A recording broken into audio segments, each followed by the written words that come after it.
I've compiled 35 hard English questions to help you boost your score on the upcoming SAT. You won't find these questions on the College Board practice exams, so there's no spoilers, and I made sure to include every single type of question you're going to run into in the English section. Let's get started. All right, this should go without saying, but please pause the video and try each question on your own first. That's how you're going to get the most value out of this video. But let's go and get started. So we've got words in context, and I'm just going to pay attention to the context and come up with a prediction. So, given that conditions in binary star systems should make planetary formation nearly impossible, it's not surprising that the existence of planets in such systems has lacked blank explanation. So if planetary formation is nearly impossible, that's some pretty good context saying that the existence of planets would lack a clear explanation. So I'm going to say clear. And I'm actually not going to read the rest of this because I don't feel like I need it, at least not for the time being. Discernible does kind of mean clear. It means that you can understand it. Straightforward also means clear, so I would keep that one as well. Inconclusive does not work. Unbiased does not work. And then between discernible and straightforward, when I said clear, I did mean a straightforward explanation. A discernible basically means like comprehensible, understandable, which is not exactly what I meant. So my answer here is going to be B. All right, same thing. Pause the video, try it on your own first. This is the last time I will remind you. While most animals are incapable of passing somatic mutations, and I'm going to kind of ignore the non-essential information there, off to their offspring, elkhorn coral presents an intriguing blank. And then I get a colon. So this colon is telling me that whatever comes after the colon is an example of what should be in the blank space. So I really do want to read this.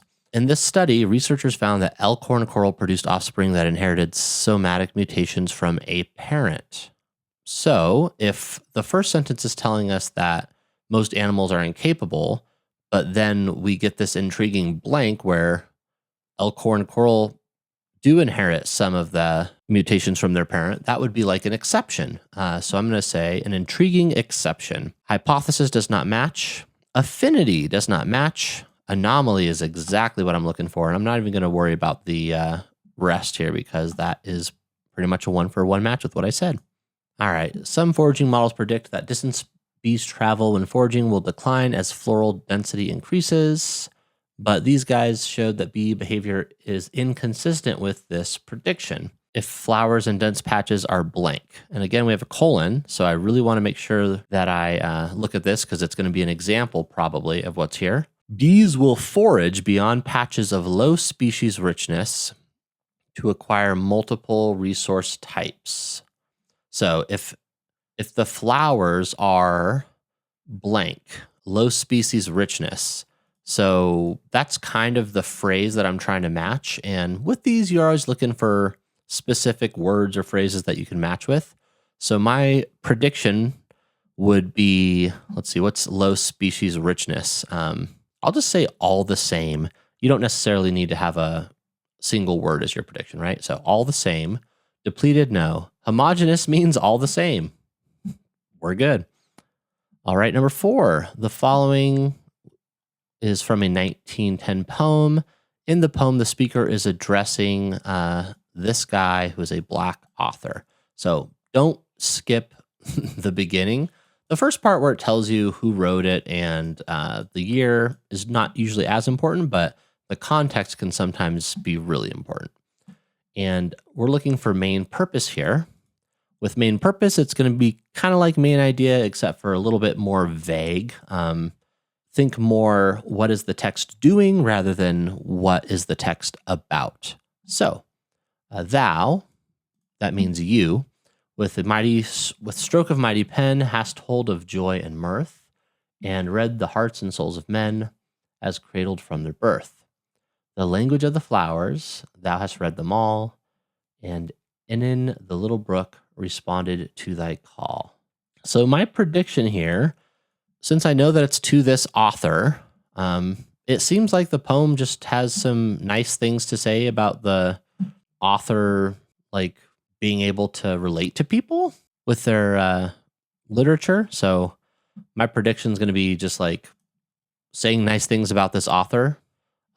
So A, to praise a certain writer for being especially perceptive regarding people and nature. That matches what I was saying. To establish that a certain writer has read extensively. That's part of it, but that's not what I said. That's more like a detail. Call attention a certain writer's careful and elaborately detailed writing process. That doesn't really talk about how it was relating to people because, read the hearts and souls of men. That's relating to people. To recount fond memories of an afternoon spent. No, there's no indication that the speaker actually knew the author. So yeah, A is our answer here. All right, we've got main idea this time. So now we do want to know what the text is about. So you'll see how that's a little bit different from the main purpose. Following text is adapted. Poem is addressed to a close friend as if he were physically present. So, weary with toil, I hurry to my bed. The dear repose for limbs with travel tired. But then begins a journey in my head to work my mind when body's works expired.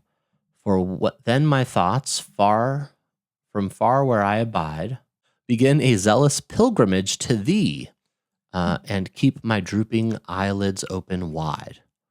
So this is tough because there's a lot of complex language. So let's unpack a little bit of this. Weary with toil. So toil is work. I'm tired. I've been working. Kind of goes into detail about that. But then begins a journey in my head to work my mind. So even though his body is tired, body's work expired, but then my mind is doing work. For then my thoughts begin a pilgrimage to thee. Thee means you. So basically, I'm trying to go to sleep. I'm super tired, but I'm thinking about you, and I can't go to sleep because I'm thinking about you. That's going to be my prediction. So the speaker is asleep? No, the speaker can't sleep. The speaker is planning a trip? No. The speaker is too fatigued to continue discussion? No, the friend's not actually there. The speaker is thinking about the friend instead of immediately falling asleep? Boom. Yes. All right. This is going to be logically completes the text, which would be an inference. And for these, I like to start with the last sentence containing the blank space just to kind of set myself up for what I need to be focusing on. And it says, according to Mulvey's logic, this scene should affect viewers by blank. So I know that I want to pay attention to how a scene is going to affect us according to whoever Mulvey is. So Mulvey has theorized that in narrative, shots issuing from a protagonist's point of view compel viewers to identify with the character. So protagonist's point of view means we understand the protagonist. Such identification is heightened by invisible editing or editing so inconspicuous that it renders cuts between shots almost unnoticeable. So adding to that, if we have a camera that's sort of invisible, that helps. Conversely, Mulvey proposes that conspicuous editing or an absence of point of view shots would induce a more critical stance. Consider, for example, the attic scene in Alfred Hitchcock's The Birds, a conspicuously edited sequence of 10 shots, few of which correspond to the protagonist's point of view. Okay, so if Mulvey thinks that invisible editing and point of view means we relate to the protagonist, this is the opposite of that. So I'm thinking we would not feel like we can relate to the protagonist. So obscuring awareness of high degree of artifice. No, that doesn't even say anything about characters. Lessening their identification with the protagonist. Yes. If not alienating them from the character altogether. That fits. Compelling them to identify with the film's director. That's out of scope. Nope. Diverting their attention away from the film's content. No. So choice B is our answer. All right, same thing here. This suggests that in the late 20th and early 21st centuries, so I want to pay attention to something that might be suggested about these centuries. The increased integration of digital technologies throughout the process of book creation in these centuries lowered the cost of book production. but those decreased costs have been most significant in the manufacturing and distribution process, which occurs after the authoring, editing, and design of the books are complete. So authoring, editing, and design, apparently the cost didn't go down as much,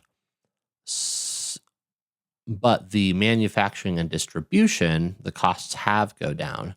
This suggests that blank. This is a hard one. So occasionally with these, you're going to have a hard time coming up with a prediction, but I'm just going to basically say if the costs were most significant in manufacturing and distribution, then these other costs didn't go down. I don't know. Let's go through and just start eliminating, because this is a tough one to actually come up with a prediction for, which will happen occasionally. Digital technologies made it easier than previously for authors to write very long works and get them published. It doesn't say anything about digital technologies, so absolutely not. Customers generally expected the cost of books to decline. It also doesn't say anything about the customers, so no. Publishers increased the variety of their offerings by printing more unique titles, but also printed fewer copies of each title. That also doesn't really make any sense. So I hope it's D. The costs of writing, editing, and designing were less affected by the technologies used than were the costs of manufacturing. Yeah, that's like basically what it says here. So not much of an inference, more of a restatement of what we already know. Kind of interesting there. All right. Which would most strongly support the researcher's prediction? So I hope you're noticing that with reading, you always want to start with the question because it's going to tell you what kind of reading question it is. And depending on that, you're going to want to approach things differently. So for command of evidence like this one, we want to just focus on the researcher's prediction, and then we want to try and support it. So typically the prediction will come at the end. So I like to actually kind of read backwards with these. So we get, given these positive effects, these guys predict, and sure enough, it's right there.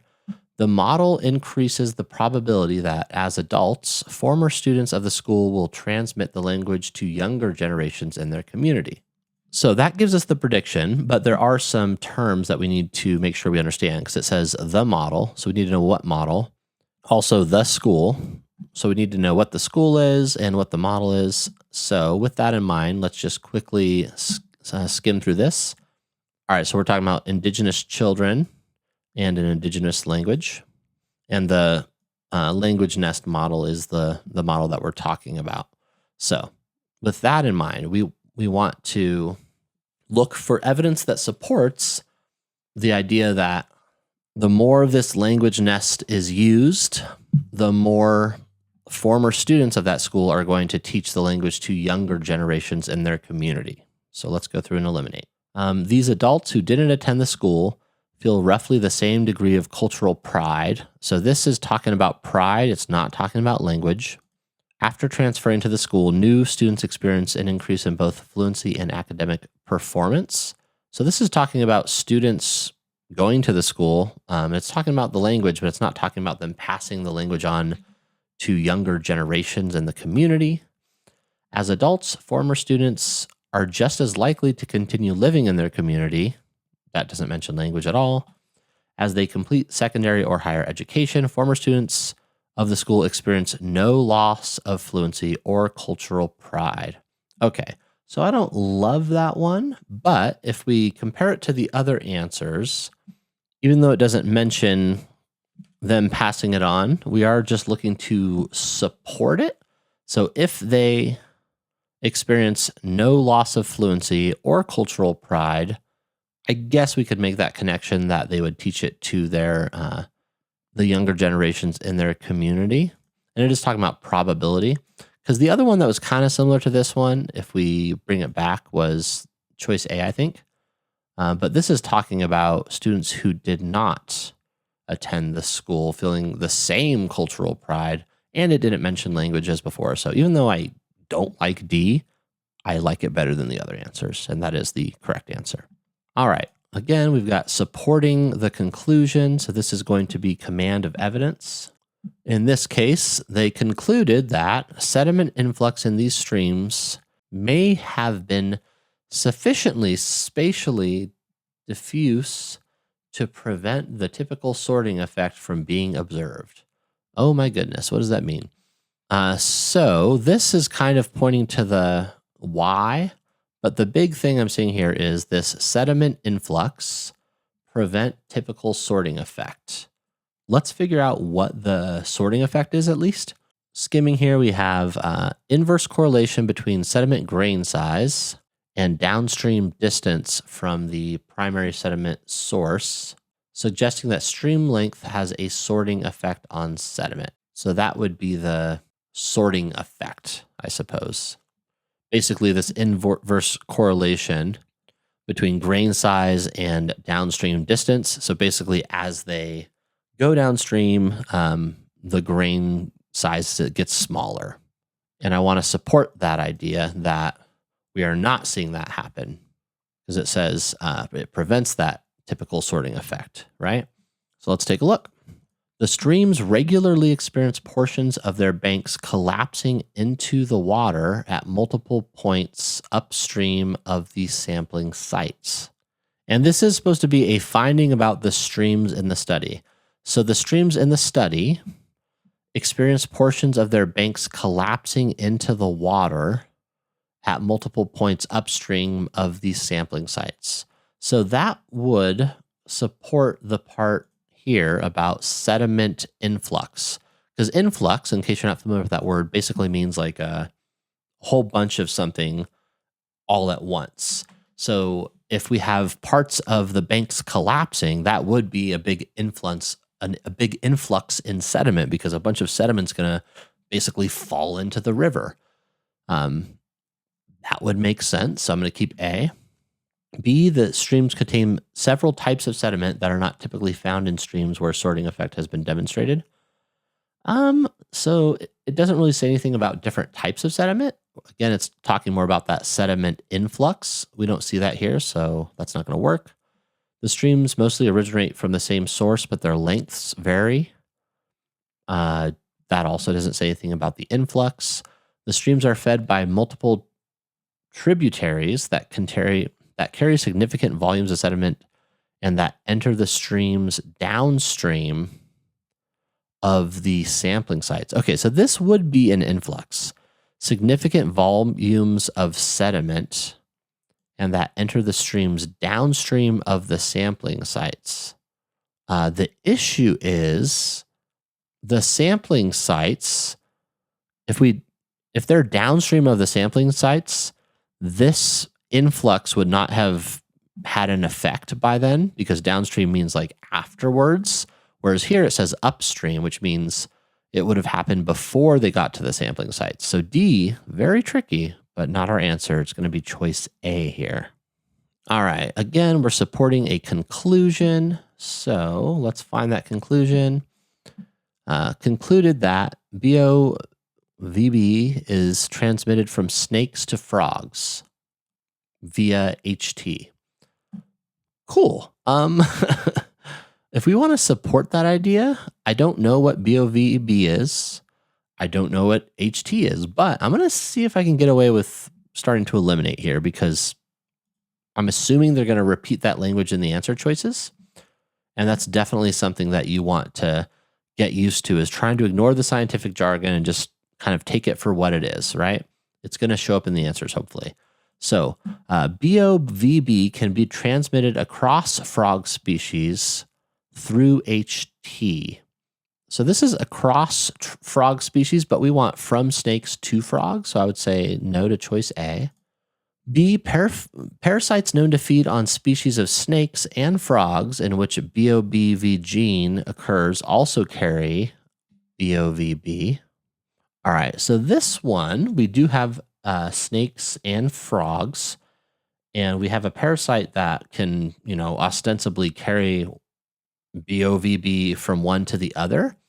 I don't know what HT is, so let's see if they give us a definition. I'm going to quickly look at the passage, and I see HT, one species, often bacteria, passes genetic material to an unrelated species. Okay, so often bacteria, basically horizontal transfer would be, I guess, some species like bacteria or possibly parasites passing it over. So that actually seems to fit. C, BOVB cannot be reliably transmitted from snake to bacteria. So that's the opposite of what we want. Frog species with BOVB show few discernible advantages. That doesn't even mention snakes. So yeah, choice B here. Okay, we've got function of the underlined sentence, and this is kind of like the purpose questions, except for we're trying to find the purpose of just the underlined portion. So more of a detail-oriented question. And I do sometimes like to just read the underlined portion and maybe the sentence before, the sentence after, but this is short enough. I'm just going to go ahead and read the whole thing here, and then I'll make a prediction. So the release of this book isolated the author from all other scholars and activists. Though many of the thinkers disagreed with each other, he found ways to disagree with them all. Okay. So far we have this guy who wrote a book, disagreed with everyone else in the civil rights movement.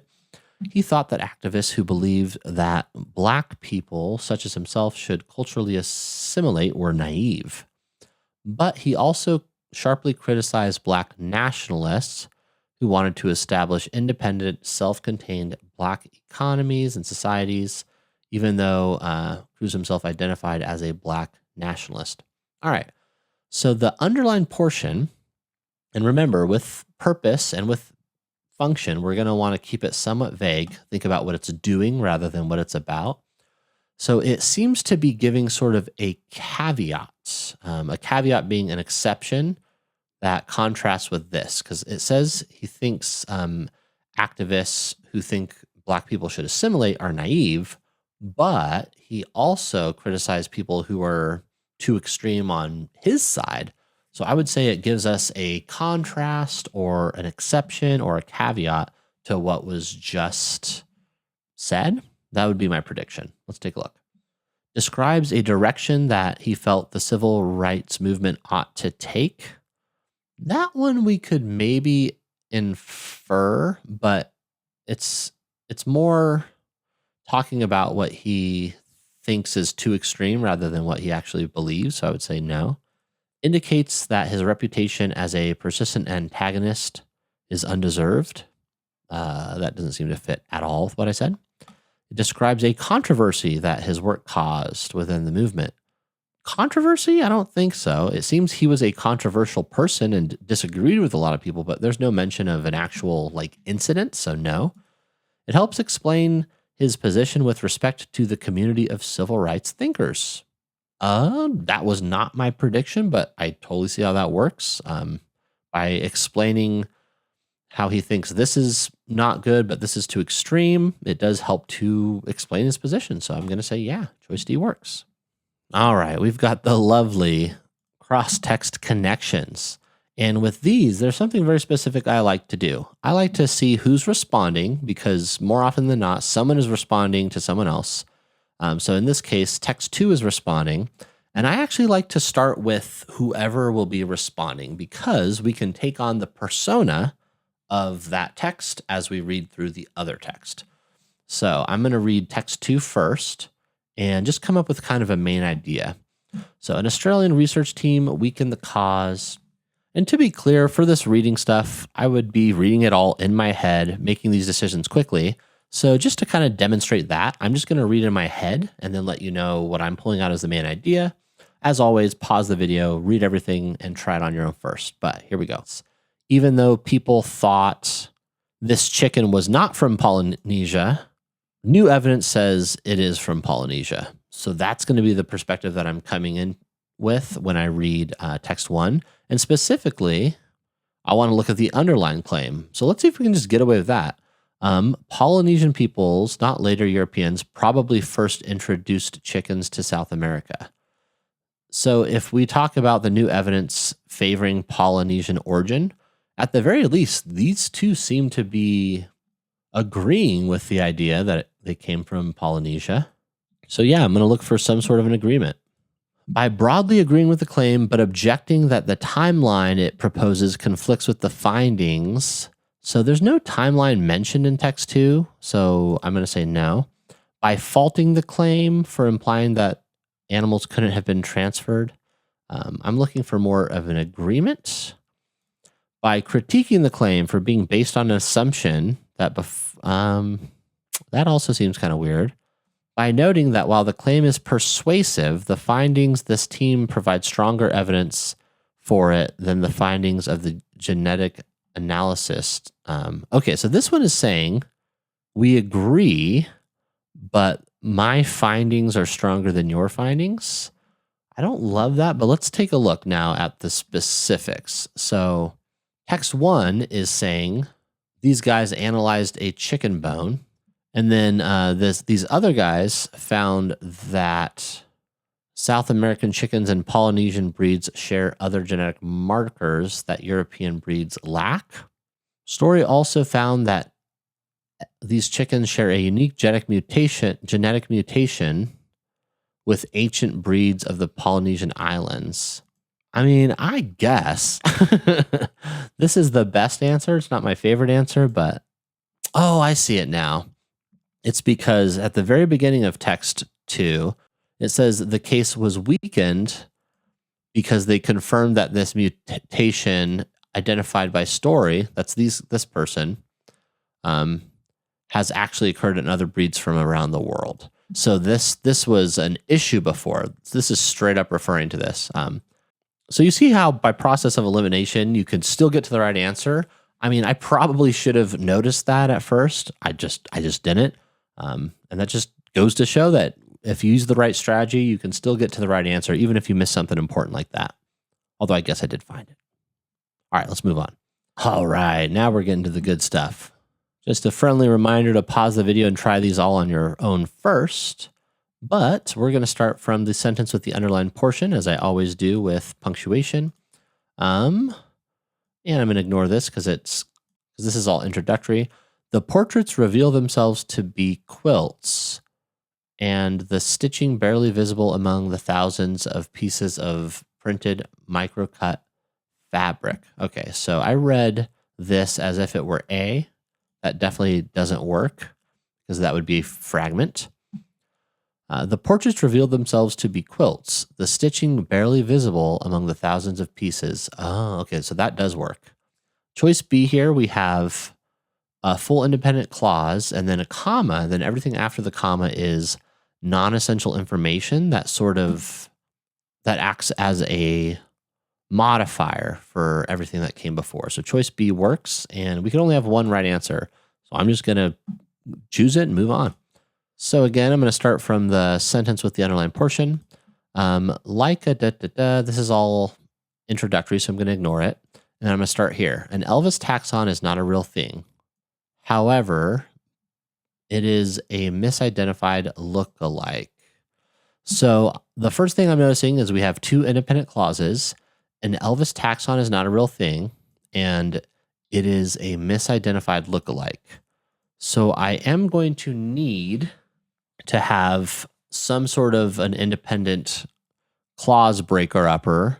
Like we said in the last one, we could have a comma and a coordinating conjunction, we could have a period, or we could have a semicolon. Choice D gives us a period, and then we're ending the sentence with however to contradict what came before. All right, I guess this is all just one sentence. So we have this museum was founded in 1931 with the goal of showcasing the culture and history of the Mohegan tribe. And today, nearly a century later, it is the oldest native-owned and operated museum in the country. All right, so always thinking about independent clauses and dependent clauses. We do have two independent clauses here. We have this first one ending with the Mohegan tribe. And then we have today, it's the oldest museum in the country. So between that, we would need period, a semicolon, or a comma and a coordinating conjunction. We get a comma and a coordinating conjunction with choice A. So that is our answer. All right, also another very long sentence.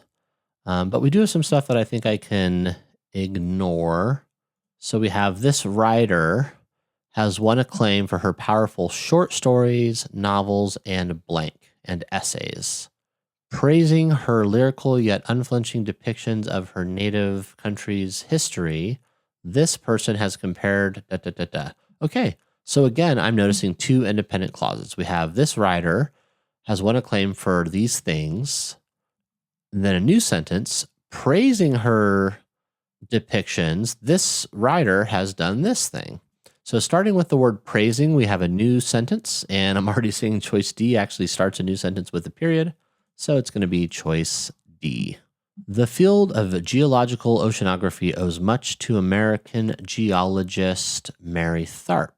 I already know just from reading it out loud that it's going to be no punctuation, choice B, because American geologist Mary Tharp is all our subject, and we do not want to separate the subject up with commas. It doesn't make any sense.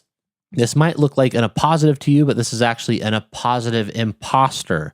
If you want to know more about appositive imposters, check out my English course where I go into great detail about that. I'll leave a link in the description for you. And in fact, I'll give you a huge discount on it.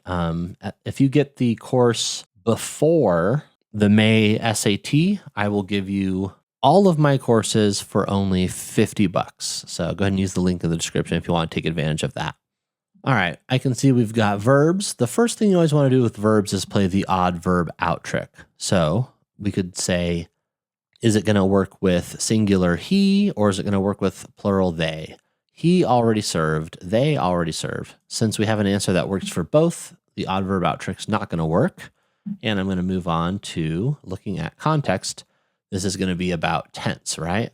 So a second generation Japanese American, this person blank in World War II and won 2 amateur national basketball championships. So we're looking for some form of past tense just based off of that, because one is past tense. So I'm going to get rid of C, and then we get he was blank when he joined the Knicks. So this person blank and won 2 championships when he joined the Knicks. So the simple past tense is not really going to work with a when statement. What we want to say is that something had already happened, not something already happened. We want that past perfect tense, which we get in choice D. Was already serving would also not make sense, because if he was already serving in 1941 and then this happened in 1947, that doesn't really make sense, right? So choice B is also not going to work. So yeah, the past perfect tense had already served. And just keep in mind, this is a common way to talk about something happening. Like, I had already eaten 5 sandwiches when I ordered the hot dog, right? That's one of the ways that we use the past perfect tense. The past perfect tense just being indicated by had, and the past participle served. All right, we've got another verb-based question here. So I would do the same thing. Can I say for A, he to rain? Okay, we have an infinitive, so that whenever you see an infinitive that is to and verb, we know that the odd verb out is not going to work. So instead, I'm going to consider my other options. And I'm going to try to get away with just reading this sentence. These spherical bits of glass form when asteroids collide with the planet, ejecting bits of molten rock into the atmosphere that blank. So this is like non-essential information, so I'm going to ignore it. And I'm going to try to base my answer just off of saying ejecting bits of molten rock into the atmosphere that raining back onto Mars's surface, that having rained back, that rain back onto Mars's surface. So out loud, I can hear that it's choice D there, right? Ejecting bits of molten rock into the atmosphere that rain back onto Mars's surface. The word that, after the word that, we want just a straight up, simple present verb. So rain. Okay, here I'm looking at my answer choices. And by the way, you'll notice for these, unlike the reading questions, I do glance at the answers first because they tell me what kind of question it is, right? For the last ones, I could tell it was verbs based on the answers. For this one, I can tell that I'm dealing with modifiers. And I know I'm dealing with modifiers because I have a comma before the blank space, but more importantly, at the answer choices I was looking at, we have different subjects or noun phrases or phrases that are starting the answers. That's an indicator that we're dealing with modifiers. And this is actually really easy if you know what to do. Basically, we want to connect whatever's in the blank space with what came before the comma. The modifier before the comma should be describing the thing that comes right after the comma. So an easy way to go about it is to take our answers and kind of plug them in to what came before the comma. So I'm going to say something is a coming-of-age story. Morocco is a coming-of-age story. Morocco is a country, not a coming-of-age story. So I can get rid of choice A. This debut novel is a coming-of-age story. That could be true. This person is a coming-of-age story. No, this person is a person. Published, that's a verb. That's not going to work. So just like that, I know it's choice B because this novel is the only thing that could be a coming-of-age story. And notice, I don't even have to pay attention to the rest of the modifier because I just use that instead. Makes it really easy with these types of questions. And again, I go into way more detail in my English courses, so I definitely recommend picking those up. They are super valuable. I go into great detail. You get plenty of in-depth instruction into every single type of question that we're going over here. All right, we have verbs again. So let's do odd verb out. He focuses.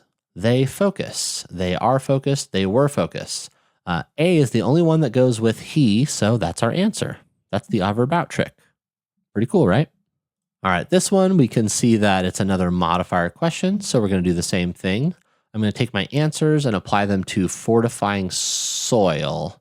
So I'm going to say a recent studies estimate was fortifying soil.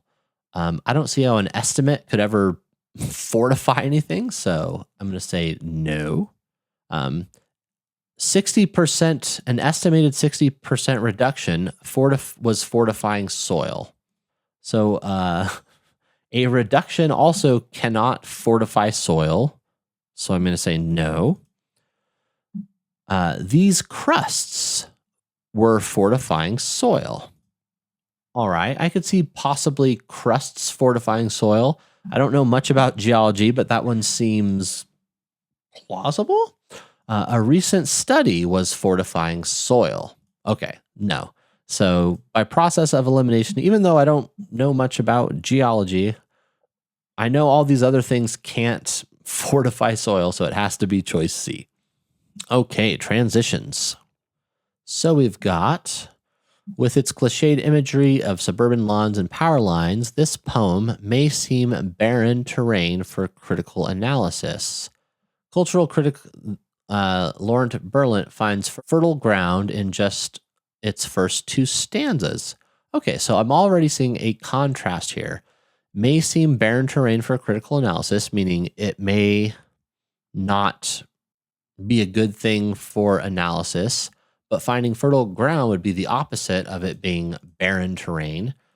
And just in the first two stanzas. So I'm looking for a contrast. My only contrast option is B nonetheless. Another transition question here. We've got the great depths involved, and I don't always just read the two sentences or independent clauses that are involved, but sometimes you can get away with it. So we'll see if I have to read that or not. The great depths involved, nearly 3,000 kilometers, mark Iceland's volcanoes as extreme outliers. Blank, many of Earth's volcanoes are fed by shallow pockets of magma found less than 15 kilometers below the surface.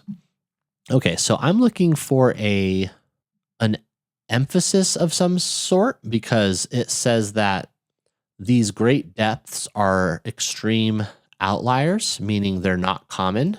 And then we get a continuation of that many of volcanoes are actually quite low below the surface. So they agree with each other. So I'm looking for some sort of an intensification or like a continuation. So I'm looking for some sort of an intensification here. And Indeed is going to be an intensification. Be is a straight up contrast, so that doesn't work. Consequently is cause and effect, so that doesn't work. In addition is more like adding something on rather than emphasizing what was just said before, whereas indeed is an emphasis. In fact would be another one, just for reference. All right, we've got one of my favorite types of questions because they're so easy. We are going to ignore the notes and we're just going to look at the goal, which is to summarize the Kelp highway hypothesis.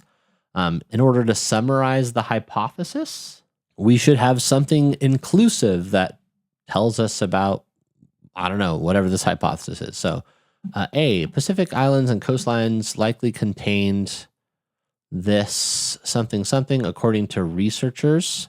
All right, so immediately I'm seeing a little bit of an issue. These answers are not all mentioning the hypothesis, which means this is the rare case where we might need to look at the notes just a little bit. So let's see where it mentions the highway hypothesis. And then I'm already seeing the Kelp highway hypothesis here, this proposed scenario. So the proposed scenario is basically this entire thing. They're arguing that humans first arrived in the Americas by sea. So I'm going to see if I can just get away with eliminating based off of that first. Choice A is not talking about how humans arrived in the Americas, so no. One argument about how they arrived in the Americas is the Kelp highway hypothesis. So we want to summarize the hypothesis, not just say what it is, so no. C, humans may have arrived in the Americas by sea, traveling between Pacific islands and coastlines. That seems good. As glaciers melted, many Pacific Ocean islands, no. Because again, it's not talking about how humans arrived. So I was able to get away with just using that first note there. Choice C. All right, we got another one. So again, we're going to start by skipping the notes, and we want to present the study's findings to an audience already familiar with thermal inversions. So as we go through here, we're looking for an introduction. Heat-absorbing metals may reside in a planet's upper atmosphere. This doesn't seem to be a finding. It says may reside. It seems more like a guess, so that's not a finding. The team studied thermal inversions in 25 gas giants, which are largely composed of helium and hydrogen. This is saying that they studied, but it's not presenting any sort of finding, so that doesn't work. Researchers found, okay, finding something is a finding, obviously, so this seems good so far, that this happened, that gas giants featuring a thermal inversion were likely to contain heat-absorbing metals which may reside in the planet's upper atmospheres. So they're not telling us what a thermal inversion is, which is good. That means they're assuming we're already familiar with them, so I like C. Gas giants were likely to contain heat-absorbing metals when they featured a layer of atmosphere warmer than the layer beneath it, researchers found. Okay, so that is a finding, but then it says this phenomenon is known as a thermal inversion. So it's explaining to us what it is. We don't want that. We want to be already familiar with it. So choice C is our answer. Jumping around here, we got more conventions of standard English. Let's start from Nakalembe. Nakalembe doesn't just compile the information, though. She also shares her findings with African farmers, enabling them to Okay, so just reading it out loud, I can tell we've got two independent clauses, and we want to end our first independent clause with the word though. So choice A does that. Choice B does not. Choice C starts our new clause with though, which is not what we want to do. Because if you start a sentence with though, we need to have a dependent clause. But if we had, though she also shares her findings with American farmers, we would need an independent clause here, which we do not have. So that's why C doesn't work. And then D is right out. That's a comma splice. So yeah, choice A. As Spivak points out, this person is not the protagonist of Shelley's novel. As the recipient of the letters that frame the book's narrative, she's the occasion of it. Okay, so I'm noticing two independent clauses. So whatever happens, we need to split up those two independent clauses. Choice A is just a straight up run on. There's no punctuation at all, so that doesn't work. Choice B would be a comma splice. A comma cannot separate two independent clauses without a coordinating conjunction. Choice C we have the semicolon, which works, and then rather is acting as a little introductory phrase. She's not the protagonist of the novel. Rather, as a recipient, she's the occasion of it. That works. So choice C is going to be our answer.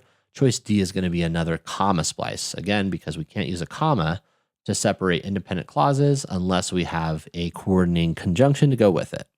A coordinating conjunction being for, and, nor, but, or, yet, or so.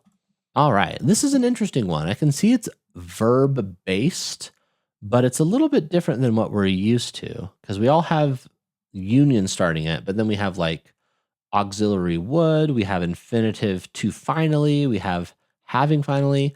For this type of oddball verb question, I would recommend just reading out loud. Usually your grammar ear is going to help you out as long as you're familiar with the way things should sound.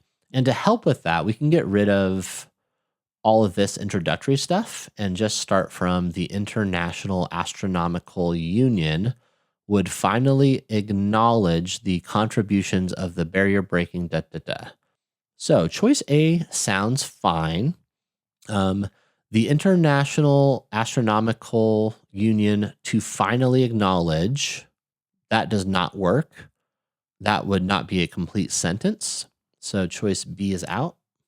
The International Astronomical Union having finally acknowledged, so choice C would also not be a full sentence, so that doesn't work. And then same thing with choice D. The only one that works is choice A because that gives us a full independent clause. Pop quiz, can you tell from the answer choices what we're dealing with? We've got a bunch of different ways of starting the answer choices, different subjects. Yep, we got modifiers. So I'm going to do my little trick. A nearly frictionless state. So I'm going to say, when is a nearly frictionless state? No, when is the word when.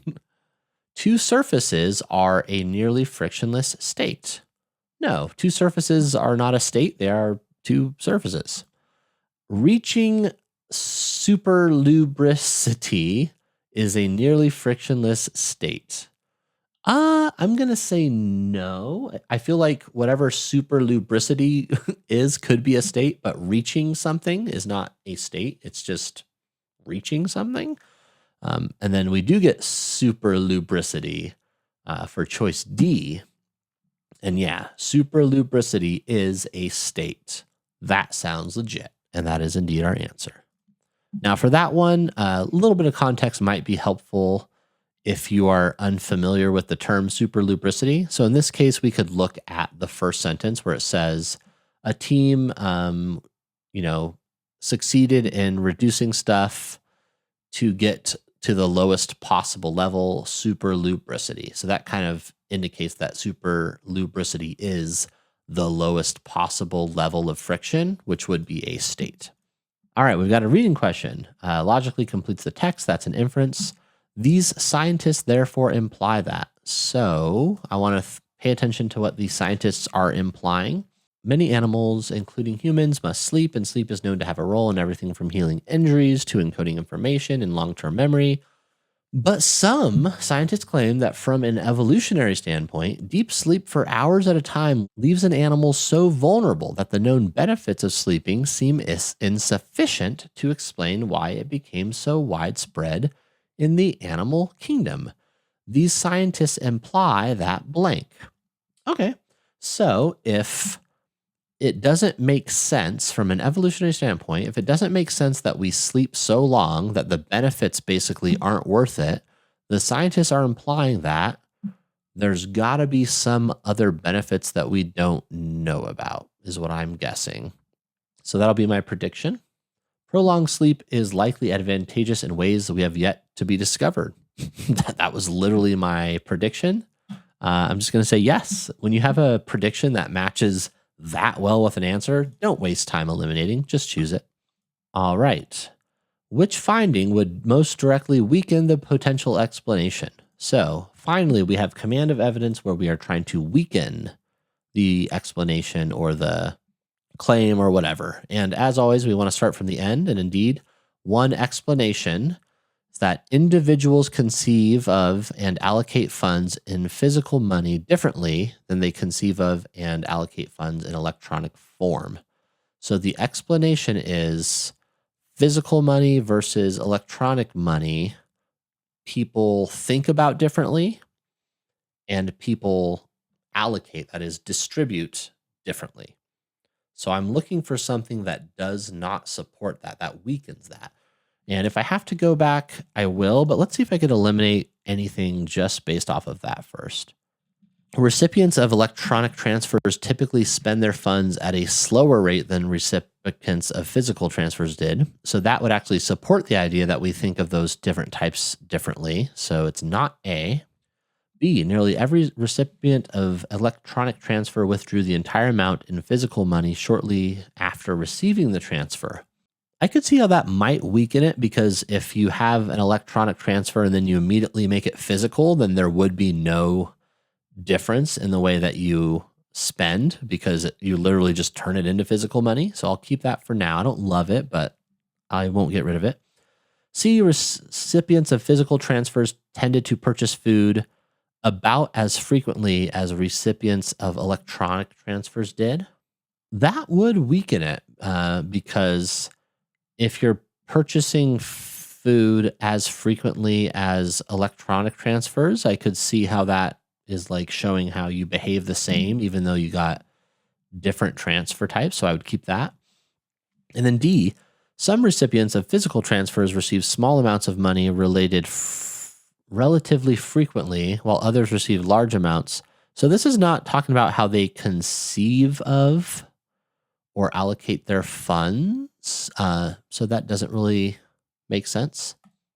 Okay, so between B and C, C seems to more directly point to the allocation of funds, whereas B is like a big connection to how people think about it, because it's literally turning into physical money.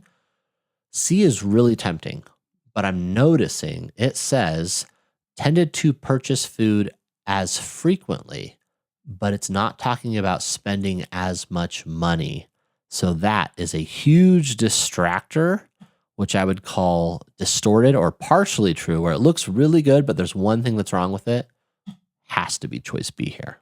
All right, we got a good old main idea question here. So in this study of new technological adoption, these people examine negative disconfirmation. Basically, an experience falls short of one's expectations to determine whether it could lead to positive outcomes for users.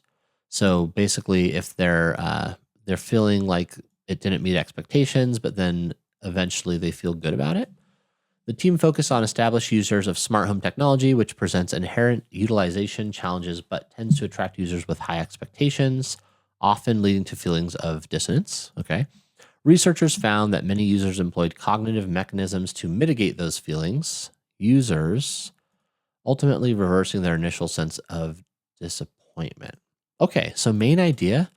For me, the main idea would be that even though people might feel like new technology doesn't meet their expectations, they eventually reverse their sense of disappointment. They eventually do have those positive outcomes. That seems to be what's going on here. So research suggests most users will not achieve a feeling of satisfaction. That's the opposite of what we said. Although most technology is aimed at meeting or exceeding expectations, those expectations remain poorly understood. No, we had a pretty clear answer here, so it's not poorly understood. Research suggests that users with high expectations for new technology can feel content with that technology even after experiencing negative disconfirmation. Yes, that was the conclusion we reached. D, although negative disconfirmation has often been studied, little is known about the mechanisms. No, that's kind of out of scope, so it'll be choice C here. All right, we've got words in context. Scholarly discussions of gender in Shakespeare's comedies often celebrate the rebellion of the playwright's characters against the rigid expectations blank by Elizabethan society. The rebellion of expectations blank by the Elizabethan society. I feel like I don't even need my other sentence because I already have sort of a prediction in mind. I would say like imposed by Elizabethan society. And if I look at my answer choices here, interjected does not work. Committed does not work. Illustrated, it's not really imposed. Illustrated is more like something we perceive, but prescribed does mean like given or what was my prediction? Imposed. Yeah, prescribed is like a softer imposed, I would say, but they're more or less synonyms, so that totally works. All right, we've got one more here, and this is going to be one of those rare cases where we actually replace a word. Now, keep in mind, for these, I recommend ignoring the word and trying to treat it like a blank space. So let's see if we can get that to work for us. Sicily, have we got to part? Algernon, I'm afraid so. It is a very painful parting. Cecily, it is always painful to part from people whom one has known for a very brief space of time. The absence of old friends one can blank with equanimity, but even a momentary separation from anyone to whom one has just been introduced is almost unbearable. Wow. Okay. So it's a good thing we're not being tested on equanimity because I'm not super familiar with that word, but I can infer that it means the opposite of almost unbearable. So think of this as a blank space.